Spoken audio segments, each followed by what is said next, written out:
no message can resonate with an audience if it's not framed in production value. The production quality of the event definitely does affect that ROI. If your audience can't hear and can't see properly, it doesn't matter what you're saying on stage. They are not going to absorb it. Hi, and welcome to another episode of Production Value Matters. I'm your host, Matthew Byrne, and this is our monthly AV Advisor episode. I'm really keen on these episodes because we get to give some practical tips and some advice on some very key issues when it comes to event production. As usual, if you go to productionvaluematters.com and subscribe there, you can get access to deeper dives on these subjects as well as past episodes. And whatever platform you're listening or watching on, it really, really helps us out if you like, subscribe, and share this with others. And right now, we are in the midst of doing our annual audience survey. So if you have an opportunity, go to productionvaluematters.com. Right at the top of the page, you will see a call to action button where you can click on it and take 1 minute out of your day to let us know how we're doing, what you'd like to see and hear more about on the podcast. And it really helps us to tailor this to you, our listener. So thank you in advance for doing that. So this month on the AV Advisor episode, we're doing something a little bit different. We're actually going to be answering questions that we received from our audience. If you'd like to be featured in a future episode, please go to productionvaluematters.com, and about halfway down the page, you can just click a button and leave us a voice message with your burning question about AV production and event management. We would love to answer you on air in a future episode. And you can always reach out to me personally on LinkedIn or via connect@byrneproductionservices.com, where you can submit questions in writing if you're not so comfortable putting your voice on air. Okay, so why don't we get to the first question? We know event costs have jumped 38% since 2019, and with the looming threat of new tariffs, many of us are bracing for another 10 to 30% increase here in 2025. As budgets tighten and clients look to cut, where should planners absolutely not cut corners when it comes to production and AV? Yeah, so that is a really great question. Yeah, we are facing a lot of economic pressures in the industry from, as you mentioned, tariffs to trade barriers that are going up. There's a lot of geopolitical pressure that is rising costs. Plus, we have the economic pressure that occurred post-pandemic. That being said, I want to put some things in that financial sort of thought process in perspective, that when we look at inflation in this particular market and industry over the last 5, almost now 6 years, the overall inflation, it averages out to about 6 or 7% per year, which is actually lower than most verticals across the entire economy. What I think we felt an impact in 21, 22 when we started going back to live after all of the lockdowns were lifted, and that jump happened very acutely. So yes, there in 21, 22, there was probably like a jump of 20%, but that sort of averaged out over the last couple of years. That being said, the question was really about, so if we're going to see another big inflationary pressure on cost in this industry, what do we need to prioritize from a production point of view? In my opinion, that is always going to be about audio and then video. Those are the two really high priorities that you don't want to necessarily compromise on. And because we thoroughly believe that production value matters. Now, look, production value, yes, means cool lighting effects and fog and lasers and all that kind of stuff. But really, production value comes from the quality of the experience that you present to your audience.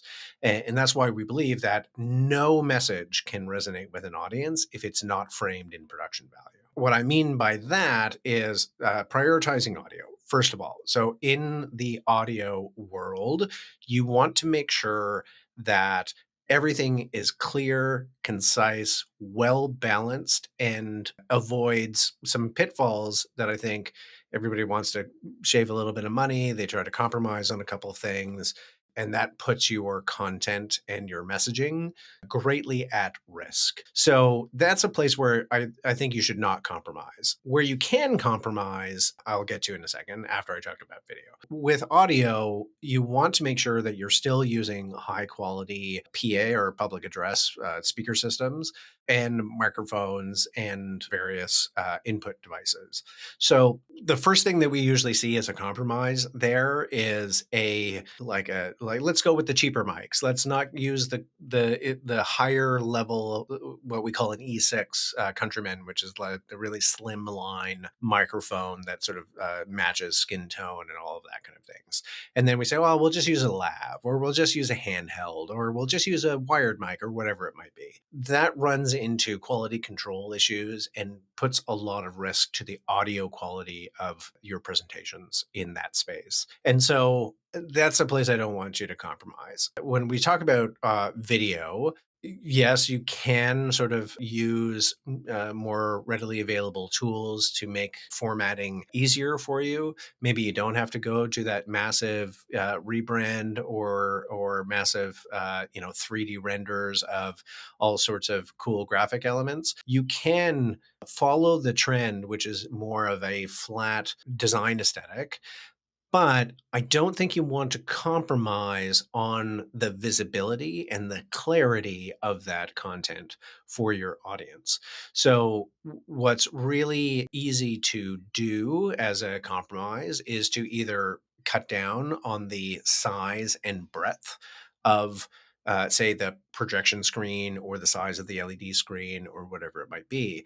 But you don't want to sacrifice the quality of those elements in that space. So if you're going to go from, a 100-foot wide, 10-foot tall, cool LED screen down to a bunch of 16:9 standard resolution screens, then absolutely, that's a great strategy. But what I caution people to do is don't compromise on the strength and brightness of that projector or the strength and brightness of the reflectivity of the screen that you are going to use in projection, for example, because you still want to have that clarity and that visibility for your audience. Because the old rules still apply. No 12-point font. Don't use white as a background color. These are simple design things that can be easily and cost effectively done for your event that don't compromise the cost of it, but a little bit more intention. Where I think you can actually sort of scale back a little bit to make sure that you're keeping costs under control, and really you're trading savings for inflation at this point, is simplify your stage. Maybe it's not as wide, maybe it's not as complex, maybe it doesn't have a lot of scenic integration, but I still believe that having that sort of quality and that sort of intentional look and feel is really important as an investment. I think this is a really great question, and one we should all be paying attention to like really understand what that value is that you are getting out of that investment. I've worked on productions where it's the flashiest, most impressive thing in the world. Do we know specifically whether or not that affects a bottom line or a return? There's not a lot of times that I can absolutely say yes. That being said, the production quality of the event definitely does affect that ROI, because if your audience can't hear and can't see properly, it doesn't matter what you're saying on stage. They are not going to absorb it. They're going to be really thinking about is feedback, and I wish I could read that slide. So that is a great question. Thank you very much. All right, on to the next. As an internal planner, I occasionally find myself producing 2 screens in a podium events.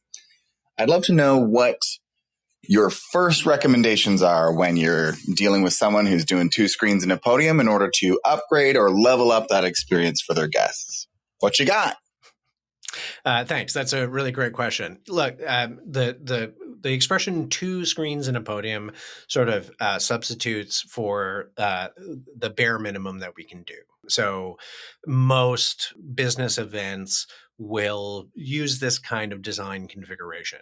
It's a small line of drape. Maybe there's some uplight, and then there's two screens either side of the stage and a podium. It's a very simple setup. It's used over and over again. There are some people who do that really well, and I congratulate them for it. But the impetus sometimes comes from stakeholders, leadership, and your general audience, that they want to feel like this is kind of a special moment, that this is something that we want to zhuzh up a little bit. We often get a phone call from potential clients or partners who understand that they have been sort of doing quote unquote two screens and a podium for a lot of time. They understand that they've got to sort of up their game. They see some of the work that is done out in the wild and go, oh my God, I'd love to do that. How do I get from point A to point B? So I think that comes from a methodical and meticulous investment plan over a period of time. Unless you win the lottery or something drastically changes within your organization, there's no real year-to-year path from from two screens and a podium to gigantic LED screen and concert lighting. We all want to do the gigantic LED screen and concert lighting, but it's too far of a step. And so if you start to look at that production plan as a test and measure, see where the ROI is, and step that out over a couple of years to say, hey, in 5 years, we want to grow this customer facing event. We want to grow this annual conference, whatever it might be, into something bigger. Then what you really need to do is start to understand, where can we invest incrementally over that 5 year period to grow that. Now, part of that comes from content marketing strategy, but when it comes to production, there are simple steps that you can do over time to establish that brand of the conference and of the annual event. And that can be achieved with some careful investment into production. So, the first thing I would always recommend is really understanding, okay, what does this brand mean? What kind of feel do we have? What kind of environment do we want to create? And then once we get that, we can then be very strategic about how we invest in multi-year assets to integrate into a stage design. And this is as simple as, an SEG wall with some particular branding, so that we can really start to establish, like, this visual look means this event, and this event means this in the eyes and thoughts of our target audience. There are very cost-effective scenic elements that are generally off the shelf and or alterable to create sort of custom looks, from atomic design scenic panels to SEG products to even building something specifically custom in a modular form, so that you can at least get your brand out there and start to elevate the design, so that you can still have two screens and a podium, but now your backdrop is actually something very interesting, has a sculptural and branding element that can then modularly expand as you expand.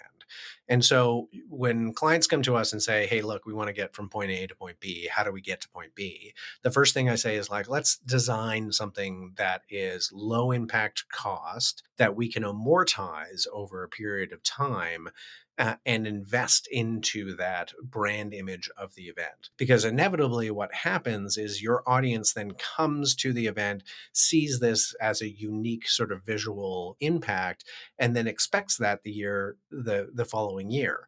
And as they bring more people in and more eyeballs and more investment in time and energy, then you can then leverage that into, well, now we're going to add LED screens, and now we're going to elevate that visual, incrementally over time. So I think if you're trying to get from that point A to point B, you have to have a meticulous multi-year plan. And the first part of doing that is, reach out to your production partners, whoever they may be. And, if they are worth their salt, they will have those plans readily available to you and can start to integrate that into what they're thinking. That's a great question. Thank you for it. Planning a multi-day event or conference? Then you know how chaotic managing show content can get.